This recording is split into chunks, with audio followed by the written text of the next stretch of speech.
আসসালামু আলাইকুম। আশা করি সকলে ভালো আছেন। এই গতকালকেই একটা বিয়ের অনুষ্ঠান অ্যাটেন্ড করেছিলাম। আর সেখানে গিয়ে ভরপেট খাওয়া-দাওয়া হলো। তো এই অনুষ্ঠানটা আমার কাছে অনেকটা হাক্কুল্লা বা ওয়েডিং ক্র্যাশের মতো ছিল। যারা আমরা পুরান ঢাকার দিকে থাকি তারা আ ওয়েডিং ক্র্যাশকেই হাক্কুল্লা বলে থাকে। আশা করি অনেকেই জানেন হয়তো, যারা ঢাকায় থাকেন তারা জানেন হয়তো। আর এই হাক্কুল্লাটা মূলত হচ্ছে যে আ কোনো একটা বিয়ের অনুষ্ঠান হলে সেটার মধ্যে বিন দাওয়াতে খাওয়া যেটা বলে। আ যাই হোক, আ মজা করেই এই অনুষ্ঠানটা অ্যাটেন্ড করাটাকে হাকুলা বলছিলাম। কারণ হচ্ছে এই বিয়ের অনুষ্ঠানটা আমার একটা কাজিনের। এখন হচ্ছে আ যে কাজিনের বিয়ে বা যার বিয়েতে অ্যাটেন্ড করলাম, তাকে আমি ঠিক চিনিই না। মানে বিয়ের অনুষ্ঠানে যাওয়ার পর বরকে এটা খুঁজে বের করতে আমার অনেকক্ষণ টাইম লাগলো। ইভেন বরও আমাকে চেনে না, কিন্তু হচ্ছে ওই পারিবারিকভাবে আমরা পরিচিত। সো কি আর করার? এখন হচ্ছে ঢাকা শহরে এখন এমনভাবে থাকা হয় যে কাজের ব্যস্ততার কারণে দেখা যায় যে আত্মীয়স্বজনের সাথে ওইভাবে কনট্যাক্ট থাকে না বা কথাবার্তা হয় না। আর এটার কারণেই আ দেখা যায় যে আমরা এই পাশের বাসার মানুষকেও চিনি না। সেখানে হচ্ছে একটু দূরের আত্মীয় হলে তাদের সাথে তো যোগাযোগই হয় না। আর সেখানে সেই হয়তো ছোটবেলায় দেখা হতো নানুর বাড়ি গেলে বা দাদুর বাড়ি গেলে এই কাজিনদের সাথে বা দূর সম্পর্কের কাজিনদের সাথে মাঝে মাঝেই দেখা হতো। কিন্তু এখন বড় হওয়ার পর কাজকর্মে এত ব্যস্ত হয়ে গেছি যে কারো সাথে দেখা সাক্ষাৎ হয় না। যাই হোক, তারপরেও আ বিয়ের দাওয়াত অ্যাটেন্ড করতে গেলাম। কিন্তু বিয়ের দাওয়াত অ্যাটেন্ড করতে অ্যা যাওয়ার পর এই জিনিসটা খুব এম্বারাসড হয়েছি যে আম আসলে আ যাদের বিয়ে অ্যাটেন্ড করতে গেছি তাদের চিনতে একটু কষ্ট হচ্ছিল। কাউকে বলতে পারছিলাম না যে, "আচ্ছা আপনি কে? কি আসে এই বিষয়ে?" মানে একটু হাই হ্যালো করতে একটু এম্বারাসড ফিল হয় যখন নাকি আপনি কাউকে চিনেন না একেবারেই। আ সো যাই হোক, সেখানে আ ওয়েডিং অ্যাটেন্ডের বা অনুষ্ঠান আ শুরুর সময় ছিল ৭:৩০ টায়। আমরা ঠিক ৭:৩০ টার মধ্যে গিয়ে পৌঁছে যাই। মেবি ৫-১০ মিনিট আগে গিয়ে পৌঁছাই। কারণ আ প্ল্যান ছিল ওইখানে গিয়ে হচ্ছে একটু ঘুরে ফিরে সবার সাথে পরিচয় হবো। একটু খোলামেলা থাকলে বা মানুষ কম থাকলেই সুবিধা হয়। ছবি-টবি তোলা যায়। তো এটার কারণেই একটু আর্লি চলে গেলাম। গিয়ে দেখি কেউই নেই। আর এটার কারণে আরো বেশি হচ্ছে একটু অড লাগছিল। কারণ জামাই আ জামাই বউ ছিল, কিন্তু হচ্ছে আ একটু ওই যে কথা বলতে ১ম সমস্যা হয়, সেটাই আরকি। যাই হোক, অনেক সবার সাথে পরিচয় হওয়ার পর আ সেই খাবার সার্ভ করতে বেজে গেল প্রায় রাত ৯টা। অ্যান্ড আমরাও ফার্স্ট সার্ভে বসে যাই। বিশেষ করে আমি একদম কর্নারে গিয়ে ওই যে এই সাইডটা দিয়ে হচ্ছে আম গ্লাসের দেওয়াল। আর হচ্ছে এখান থেকে বাহিরের লাইটিংটা দেখা যাওয়ার কারণে আমার কাছে ভাল লাগছিল যে এই কর্নারটায় বসে খাবো। আর হচ্ছে আমিও ভাবলাম যে আচ্ছা ওকে ফাইন। আম উম ক্যামেরাটাও সেট করে ফেলি। খাওয়া-দাওয়া যেহেতু করছি, একটু খাওয়া-দাওয়ার জন্য ক্যামেরাটা সেট করতে হবে। কারণ খাবার নিয়ে বিয়ে নিয়ে ব্লগটা করব, বিয়ের খাবার নিয়ে। সো আ এইখানের আজ আজকের এই বিয়ের ক্যাটারিং ছিল খুব সম্ভবত ইব্রাহিম ক্যাটারিং সার্ভিস। এটা পুরান ঢাকার কোনো একটা ক্যাটারিং হবে। তো যাই হোক, এখন তো বর্তমানে অনেক ধরনের ক্যাটারিং বের হয়েছে। এখন সব বাবুর্চিরাই বলে যে তারা নাকি কাচ্চি এক্সপার্ট, কাচ্চি এক্সপার্ট। এই বিয়ের অনুষ্ঠানে মূলত আম আয়োজন ছিল উম কাচ্চি, সরি ১ম থেকে বলি। ১ম এ আমাদের সার্ভ করা হয়েছিল স্যালাড, আ দেন চাটনি, তারপর হচ্ছে আমাদের দেওয়া হলো কি বোরহানি দেওয়া হলো।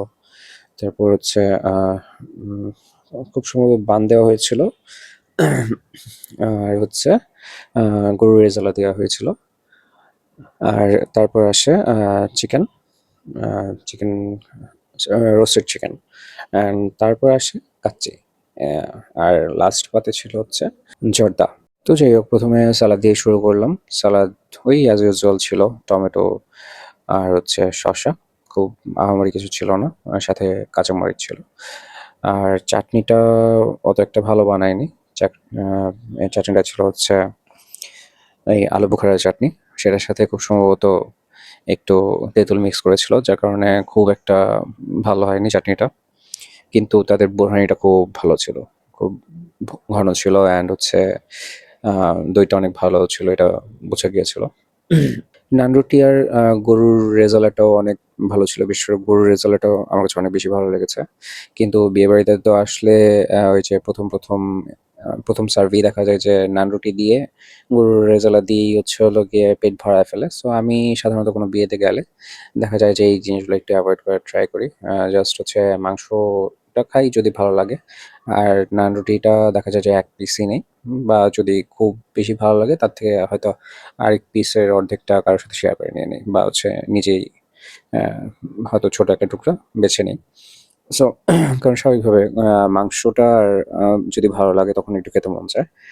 তো যত কম খাওয়া যায়, কারণ পরের সার্ভে তো কাচ্চি থাকবে, আর কাচ্চি আমার খুব প্রিয়। আ কিন্তু এখানে একটা সমস্যা হয়, সেটা হচ্ছে আ ঢাকায় এখন এত পরিমাণে ক্যাটারিং যে দেখা যায় যে মহল্লার প্রতি কোণায়, কোণায় একটা কইরা বাবুর্চি এখন আ তৈরি হইছে। যে প্রত্যেকেই ক্যাটারিং দিয়ে খুলে বসে আছে। যে কেউ একটুখানি রান্না পারে সেও ক্যাটারিং করতেছে। কেউ আধাটুকু রান্না পারে সেও ক্যাটারিং করতেছে। মানে ক্যাটারিং আর ক্যাটারিং। আর এটার কারণে যে জিনিসটা সবচাইতে বেশি এ মানে বাজে একটা অনুভূতি হয়, সেটা হচ্ছে কোনো বিয়েতে গেলে যখন দেখি যে কাচ্চি করছে, তখন মানে কাচ্চি যেহেতু প্রিয় তখন একটা আলাদা ফিলিংস লাগে যে হ্যাঁ, আচ্ছা ঠিক আছে কাচ্চি আছে। আর এখন তো সব জায়গায় কাচ্চি করে। কিন্তু আ সবচাইতে বাজে অভিজ্ঞতা হয় হচ্ছে যখন দেখি যে কাচ্চিটা একদমই আপ টু দ্য মার্ক না। এট লিস্ট এভারেজ হলেও হচ্ছে খেয়ে মোটামুটি নিজেকে বুঝানো যায় যে হ্যাঁ, আচ্ছা ঠিক আছে কাচ্চি খেয়েছি। কিন্তু হচ্ছে দেখা যায় যে আ আউট অফ 10 ৯ টা অনুষ্ঠানেই বা ৯ জন বাবুর্চি কাচ্চি রাঁধতে পারে না। তো যাই হোক, ঐরকম অভিজ্ঞতার কথা মাথায় রেখেই হচ্ছে আ সবসময় কাচ্চি খেতে হয়। কারণ আগে থেকে এক্সপেকটেশন যদি অনেক বেশি রাখি, পরে ধপাস করে পড়ে যেতে হয়। তাই একটু মাইল্ড একটা এক্সপেকটেশন নিয়েই হচ্ছে সবসময় কাচ্চিটা কোথাও গেলে কাচ্চি ট্রাই করি। তো আ এইখানের কাচ্চিটাও ১ম নিলাম। ১ম সার্ভে ২ টা সলিড মাংস নেই। সাথে কাচ্চি, কিন্তু কাচ্চির রাইসটা আমার কাছে একটু বেশি ড্রাই লাগছিল। আ এই ১ম চোখে এই জিনিসটাই পড়ল যে কাচ্চির রাইসটা বেশি ড্রাই। আবার বেশি তেল ঢালাও তো ভালো লাগে না। কিন্তু হচ্ছে রাইসটা বেশি ড্রাই ছিল। তাও হচ্ছে দেখি আ মাংসটা কেমন হয়। তো মাংসটা দেখলাম যে অনেক বেশি টেন্ডার হয়েছে। আ এই জিনিসটা আমার কাছে অনেক বেশি ভাল লাগে। যেটা কাচ্চির মধ্যে যদি মাংসটা অনেক বেশি টেন্ডার হয়, এট লিস্ট কাচ্চিটা খাওয়া যায়। তো যাই হোক, এই বাবুর্চি কাচ্চি আ সে মোটামুটি রেঁধেছে। যদি আমি ওভারঅল রেটিং করি যে ১০ এ কত দিব? ১০ এ তাকে ৬.৫ দেওয়া যাবে। ৭ দেয়া যাবে না। কারণ হচ্ছে উম কাচ্চি টোটাল ব্লেন্ড হয় নাই। টেস্টটা টোটাল ব্লেন্ড হয় নাই। আ এর একমাত্র মজা যেটা ছিল শুধুমাত্র মাংসেই ছিল। ইভেন কাচ্চির আলুটাও অত বেশি ভালোভাবে কুক হয় নাই। কুক বলতে কি? কাচ্চির আলুটা হচ্ছে একটা ভালোবাসার জায়গা সবার জন্য। যারা কাচ্চি লাভার তারা কাচ্চির আলু বলতেই অজ্ঞান। সেম অ্যাজ আমিও। তো দেখলাম যে কাচ্চির আলুটা অত একটা ভালো হয়নি। কিন্তু কাচ্চির মাংসটা খুব বেশি টেন্ডার অ্যান্ড জুসি ছিল। অ্যা মাংসটা ভালোভাবে কুক হয়েছে। কিন্তু রাইস অ্যান্ড আলু এই ২ টার মধ্যেই তারা মাইনাস পয়েন্ট পেয়ে গিয়েছে। তারপরেও তারা ৬.৫ দিলাম আমি। কারণ হচ্ছে কাচ্চিটা মোটামুটি ছিল। আ কারণ মাংসটা আমার ভাল লাগছে। মাংসগুলা খুব বেশি, মানে আমার কাছে মাংসটা অনেক বেশি লোভনীয় লাগতেছিল যে এত টেন্ডার অ্যান্ড জুসি ভাবে কুক করছে যে মানে এমনটা দেখা যায় না। মেক্সিমাম বাজে কাচ্চিগুলোর মধ্যেই দেখা যায় যে মাংসটা পুরোপুরি ড্রাই করে ফেলে। অ্যান্ড এইটা হচ্ছে বাজে কাচ্চির সবচাইতে বড় বৈশিষ্ট্য। আ but the meat was good here and I just loved it. In the end বিয়ে মানেই তো হচ্ছে আত্মীয়স্বজন, নানা ধরনের মানুষের সাথে দেখা সাক্ষাৎ হওয়া, একটা সামাজিকতার অনেক বড় একটা জায়গা। সো আ সব মিলিয়ে খাবার-দাবার যেমনই হোক না কেন ভালো লাগে। বিয়েতে অ্যাটেন্ড করাটা অনেক বেশি ভালো লাগে। কারণ হচ্ছে সবার সাথে অনেকদিন পরে হলেও দেখা সাক্ষাৎ হয় অ্যান্ড মনটা ভালো হয়ে যায়।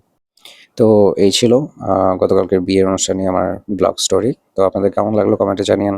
আল্লাহ হাফেজ।